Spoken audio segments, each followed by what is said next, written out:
Hoy tenemos generación y análisis de datos de una manera automatizada y no solamente pues datos numéricos. Al final también tenemos acceso a una gran cantidad de datos pues no estructurados, tenemos texto, tenemos imagen, video, audios y tenemos acceso a una información muy rica, pero que muchas veces no utilizamos a todo su potencial. Entonces, pues hoy más que nunca tenemos que seguir haciendo el esfuerzo de hacer que nuestras organizaciones tomen más decisiones basadas en datos. Las visualizaciones de datos tienen un impacto importante en cómo percibimos la realidad y sobre todo cómo tomamos decisiones. Algunas buenas prácticas que tenemos en la visualización de datos, ¿no? Primer punto, entender el contexto.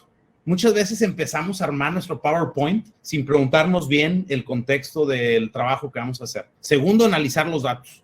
Antes de analizar los datos, por favor, paso para atrás, entender contexto. Después, preparar la visualización. Muchas veces también dentro de nuestro trabajo exploratorio con los datos empezamos a hacer gráficos. ¿Y cuál es el problema? No tiene nada de malo, es parte de nuestro entendimiento visual. El problema es que una vez que empezamos a hacer gráficos, pues hay un cierto costo hundido, ¿no? Como que ya hicimos el gráfico y la tenemos que incluir en nuestra presentación, aunque no sume a la historia, ¿no? Como que pensamos que ya le invertí tiempo y ahora tiene que aparecer ahí. Cuarto punto, refinar la visualización. Si queremos ser mejores comunicadores, tenemos que mejorar y mejorar y mejorar, refinar. Ser, en inglés, muy piquis, tratar de mejorar todos los elementos del visual. Y por último, comunicar con integridad. Y no porque sea el último punto, sino el más importante. Podemos hacer mucho bien y podemos hacer mucho mal con nuestras comunicaciones de datos. Por lo tanto, pues tenemos una responsabilidad. Primer punto, entender el contexto. ¿Qué es entender el contexto? Cuando vamos a trabajar con datos, primero pregúntense, por favor, ¿quién es tu audiencia? ¿A quién le voy a escribir esto? Segunda pregunta, ¿qué quieres lograr con tu audiencia? Pero aquí tenemos que pensar en un verbo. Es muy importante pensar en un verbo. ¿Por qué? Le estoy mostrando algo y quiero que acepten. Quiero que me autoricen. Por ejemplo, le presenté un proyecto a mis jefes y lo que quiero es que me autoricen ir para adelante. Quiero informar, pero por favor siempre pregúntense antes de empezar a trabajar con los datos, ¿a quién le voy a presentar esto? Y presentar, digo, en un sentido amplio, porque puede ser un reporte escrito, puede ser una presentación en vivo, puede ser tableros interactivos, hay muchas maneras de compartir datos. Pero ¿para quién es y qué es lo que quiero lograr? ¿Cuál es mi objetivo? Y en objetivo, oblíguense como a pensar en un verbo. ¿Cómo se va a consumir tu visualización? Ahorita lo decía. Una presentación en vivo, no tengo que poner tanto detalle. ¿Por qué? Porque yo puedo explicar, puedo ser más ejecutivo, puedo poner pocos datos. En una presentación en vivo, si yo veo que voy atrasado en tiempo, pues me puedo acelerar y decir, ¿sabes qué? Apúrale, Beto, porque vas atrasado o alguien tiene dudas, te puedo decir, oye, te explico después de la sesión. Pero en un reporte escrito tiene que ser autoexplicativo. ¿Por qué? Porque no tienes el beneficio de contar con alguien enfrente de ti para explicarte. Entonces eso requiere mucho más detalle y tienes mucho menos control sobre tu audiencia. Ese era el primer punto, entender el contexto, entender mi audiencia, a quién le escribo y qué quiero lograr. Segundo punto, análisis de datos. Naturalmente, siempre que nos cae una base de datos o que empezamos a trabajar con ella, hay un trabajo exploratorio, pero no hay que confundir lo exploratorio con lo confirmatorio. Regularmente exploramos para entender la naturaleza de lo que estamos trabajando, pero en algún punto tenemos que probar hipótesis. Trabajando hay que hacer un análisis riguroso, tenemos que tener muy buenos datos. Sé que es lo más complejo de un proceso de datos, simplemente obtenerlos, limpiarlos, prepararlos. Y hay que saber usar herramientas. También tenemos que ir aprendiendo de métodos, que es algo que quizás nos es un poco complejo, pero hay mucho talento en el mercado que seguramente les puede ayudar a complementar este tipo de habilidades si ustedes no las tienen. Preparar visualización. Pregúntense, ¿cuál es la mejor manera de preparar nuestra información? Segundo, hay un trade-off importante entre complejidad y efectividad de la comunicación. Muchas veces nos gana el querer hacer un gráfico un poco más complejo, más robusto, pero la verdad es que aquello que requiere más esfuerzo cognitivo de tu audiencia puede jugar en nuestra contra. No significa que no debemos de buscar esos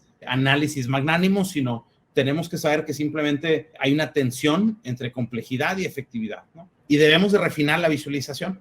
Esta frase de Blaise Pascal me gusta mucho. Dice, te hubiera escrito una carta más corta, pero no tuve tiempo de hacerlo. Esta también se la atribuyen a otros autores. En mi investigación parece que es de Blaise Pascal. ¿Qué es lo que dice aquí? Es mucho más fácil hacer una presentación de 40 slides que hacer una de 2. Entonces, el ser más ejecutivos, el ir al grano, el ir al punto, muchas veces es más complejo, pero busquemos simplificar. Elimina el ruido. Esta frase de Antoine de Saint-Exupéry también me gusta mucho. La perfección se alcanza no cuando no hay nada más que añadir, sino cuando ya no queda más que quitar. Es decir, una vez que hacemos un gráfico, muchas veces le añadimos elementos que creemos que suman, ¿no? Porque robustecen, y aquí pongo otro dato interesante en un bullet, y aquí pongo otro color, y acá cabe en la esquina inferior derecha una gráfica de barras, pues la pongo.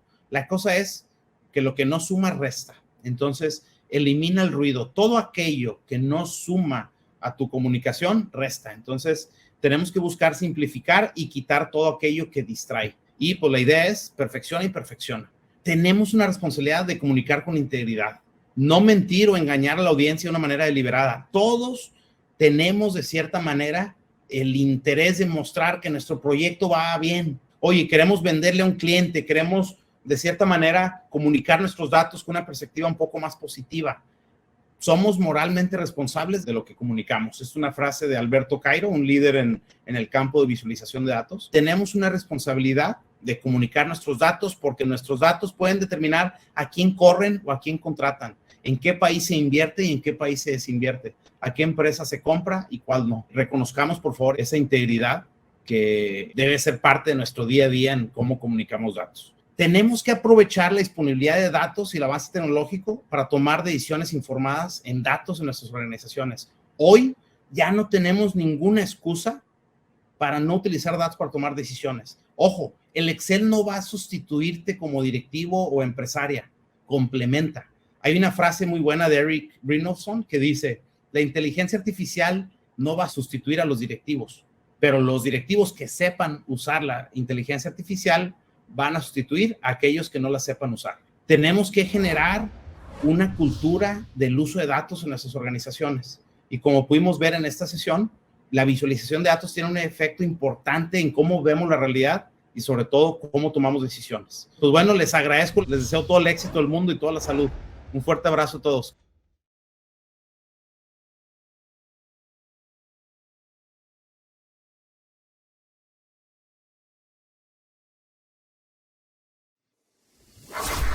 IPADE.